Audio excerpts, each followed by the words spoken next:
প্রথমে আমি জুলাই নিয়ে কয়েকটা কথা বলতে চাই। আজকে যে আপনারা সবাই জানেন যে আমার কাজ ছবি বানানো, আমি বাই চান্স উপদেষ্টা, I think by accident I would say. আমার উপদেষ্টা হওয়ার কোনো কথা এবং ইচ্ছা কিছুই ছিল না, যে কোনো চাপে পড়ে আমাকে এটা নিতে হয়েছে। কিন্তু আমরা যে আজকে এখানে কাজ করছি বা কাজ করতে পারছি বা দেশের মানুষের জন্য কিছু করার সুযোগ পেয়েছি, এই সুযোগটা আমাদের সামনে এনে দিয়েছে জুলাইয়ের শহীদরা।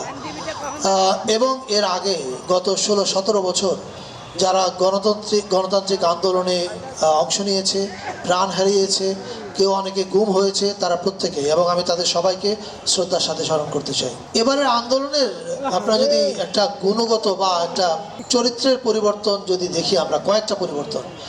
প্রথম পরিবর্তন হচ্ছে নারীদের অংশগ্রহণ। আমার মনে পড়ে না এর আগে নারীরা ফ্রন্টলাইনে এত অংশগ্রহণ করেছে আমি দেখিনি। এটা একটা সিগনিফিক্যান্ট পরিবর্তন আমাদের দেশের গণতান্ত্রিক আন্দোলনের ইতিহাসে। আরেকটা পরিবর্তন হচ্ছে গ্রাফিতি। আন্দোলনে যে গ্রাফিতি একটা টুল হয়ে উঠতে পারে, এটা আমরা এর আগে দেখিনি।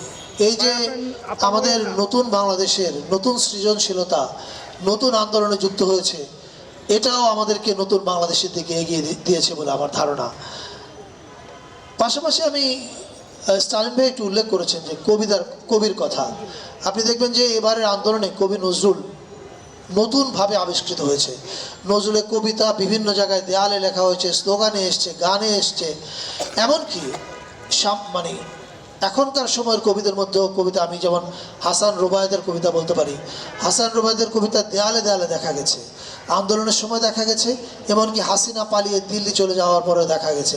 একটা কবিতা তো আমার মাথায় গেঁথেই আছে এখনো, যে খুনিয়া, আমি লাইনটা হয়তো একটু উল্টাপাল্টা হতে পারে, কিন্তু জিনিসটা এরকম যে খুনি বসে আছে দিল্লি নামের স্বর্গতে, মা ঘরে পুতের খোঁজে মর্গ থেকে মর্গতে। এটা এখনও আমার মাথার মধ্যে গেঁথে আছে। সো এবারের আন্দোলনে কবিতা, গ্রাফিতি এগুলো খুবই কি বলে কার্যকরভাবে মানুষকে অনুপ্রেরণা দিয়েছে। অর্থাৎ আমরা শিল্পের শক্তির কাছে আবারও ফিরে গেছি, এবং শিল্পই আমাদেরকে আবার শক্তি দিয়েছে এই ফ্যাসিস্ট হাসিনাকে বাংলাদেশ থেকে তাড়িয়ে দেওয়ার জন্য।